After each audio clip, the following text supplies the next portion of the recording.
Music is about community, and communities are suffering in the world. The world is suffering, and well, we can really start to question, why are we doing it this way? We don't really need to do it this way anymore. How can we do this differently? How can we create completely new models that are not materialistic in their nature, that still serve the purposes of music and whatever those are, and still allow music to flourish and art to flourish, but don't do that at the expense of whole groups of people. Often in the past it's been historically at the expense of the artists themselves, but people have to eat, people have to live. I believe in a future where we have universal basic income and all these problems are solved, but that's a long way off. And so we need to figure out how to bridge from where we are to where we're going to be, and we need to do that proactively. Yeah, I think the definition of what is successful is also needs examining, because I consider myself one of the most successful artists in my life, and I don't look anything like Ariana Grande, and I don't want to. So I think you just said something that I take issue with, which is somewhat circular and which is responsible for the way that we're thinking about this, which is that the more money you make, the more successful you are, the more visible you are, the more successful, the more famous you are.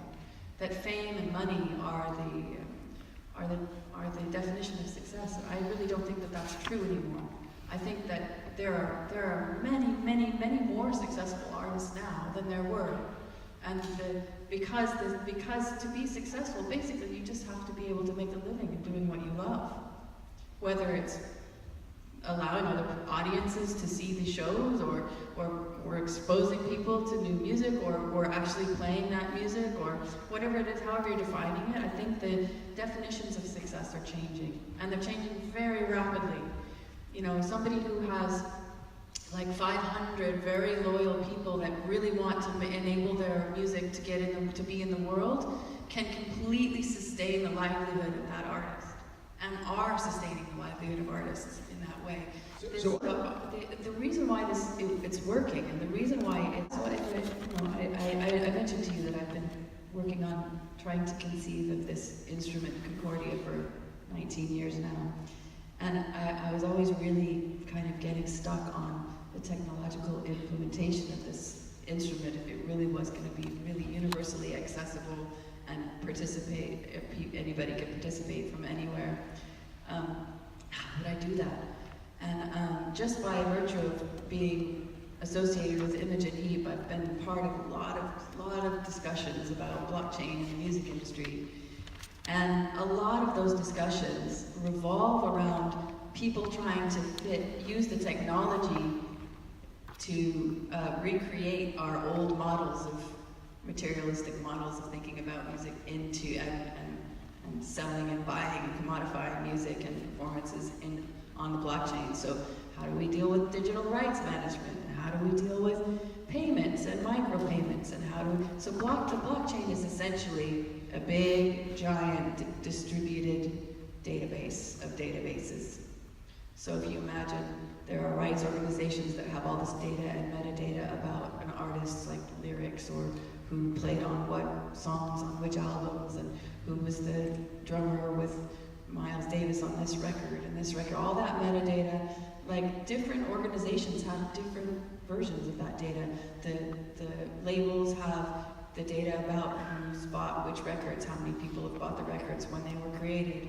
And none of this data is shared with artists or with each other, and it's all proprietary, and none of it talks to anyone. And so the artist is very disempowered in this situation, both to get information about their art and then also to communicate information about their art to their community. So there are sort of huge barriers to communities in the form of these giant organizations, these giant third-party organizations that have financial interest in what's going on. And blockchain is a technology that has entered onto the scene in the world very, very recently in the history of the world. And I didn't really understand, it didn't click for me how giant of a societal shift this technology is going to bring, until I saw Jason Potts, who's the director of the Blockchain Innovation Hub at RMIT in Melbourne, give a 2-hour lecture about looking at the history of humanity and step changes in ledger technology, so in the way we keep track of information, how we keep track of data. Each time there's been a giant step up in ledger technology, there's been an enormous societal shift.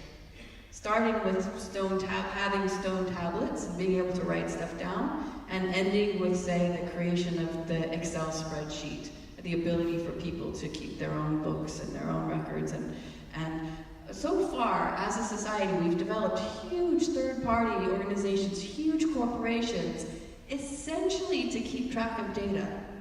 Lots of different ways, like big law firms and governments to keep track of births and deaths and marriages and legal agreements between people, and trusted third parties like banks that hold your money and allow you to exchange money with other people, because that's a trusted third party. This trusted third party, which has developed into giant corporations that control the world. When I heard Jason describe why the need for those is going to be going away, and how we're living into a future with actually no corporations, what does that do to our society? That's a huge shift. It's not just about the music industry. The music industry is just kind of feeling these changes before a lot of the others, kind of the canary in the coal mine of these huge societal shifts that are happening, where things are becoming distributed. The need for these large third parties is no longer there. In the music industry, those third parties are like labels, rights management people. And the need even for ownership and rights may even go away completely. I'm kind of trying to live into a world where this just goes away. We no longer are monetizing the output of artists, so we no longer have to keep track of who gets what. So I think this is a shift that is, like, it can't be overstated.